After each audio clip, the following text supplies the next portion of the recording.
Vous êtes prête? Génial. Imaginez, vous êtes au cœur du réacteur. Et c'est là une sphère immense. J'ai une passion qui est le nucléaire, la science du nucléaire. J'avoue, j'adore le nucléaire. C'est la forme de la tragédie de l'humanité du XXe siècle.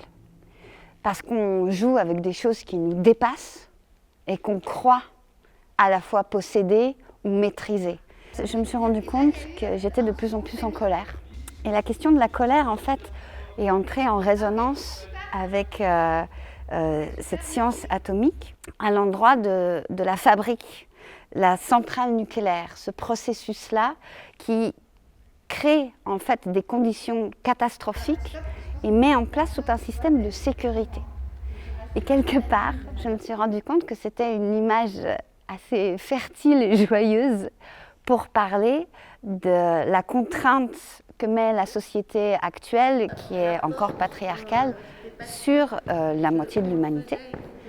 Et de prendre ensemble ces deux éléments, l'atome, la colère féminine féministe, était à la fois étrange et à la fois me permettait d'éviter certains écueils fort attendus dans une pratique théâtrale qui est celle de la revendication trop directe ou le soupçon toujours déjà présent d'hystérie ou ce genre de sottise en fait. La colère, c'est la première réaction du corps face à un piège, face à un péril. Et cette colère, c'est notre corps, c'est le premier système. Les émotions, c'est notre premier système. Il est très abstrait, très rapide et très furtif. Mais il nous dit que quelque chose ne va pas.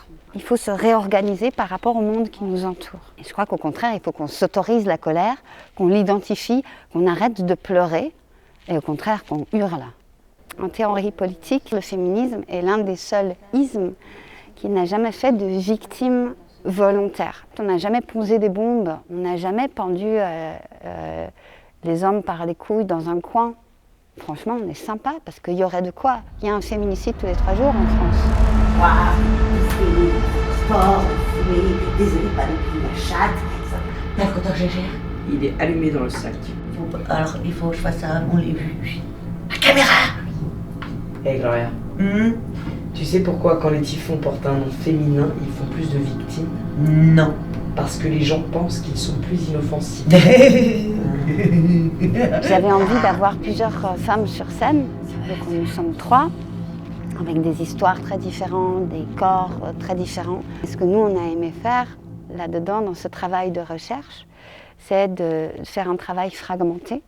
C'est-à-dire que la pièce est composée aussi de différents moments. Il y a une séquence de confidence, il y a une séquence de fables très absurdes, très bêtes, très drôles, où on rit comme des baleines, parce que c'est vraiment le théâtre pauvre et c'est du pur jeu. Valérie Liegme et Luna Demeux, qui sont les 2 comédiennes sur le plateau, font un travail formidable. Et parce qu'on passe de ce théâtre presque historique à quelque chose d'extrêmement performatif parce que la colère sous-jacente arrive. Puis il y a vraiment une séquence performative où on s'autorise en tant qu'interprète, en tant qu'individu de la colère. Et qu'est-ce que ça donne? Des moments très gênants sur le corps, c'est long, on est en plein feu, c'est dur. Et des fois, on sent que le public a soit envie de se cacher,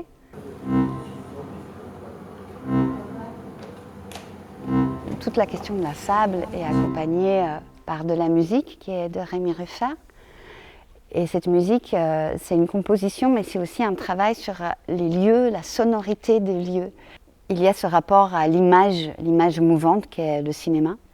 Et c'est la vidéo que Sven Kreter a mis en place avec J.D. Schneider et Elena Petit-Pierre, parce que nous sommes allés filmer à la centrale nucléaire de Gösgen.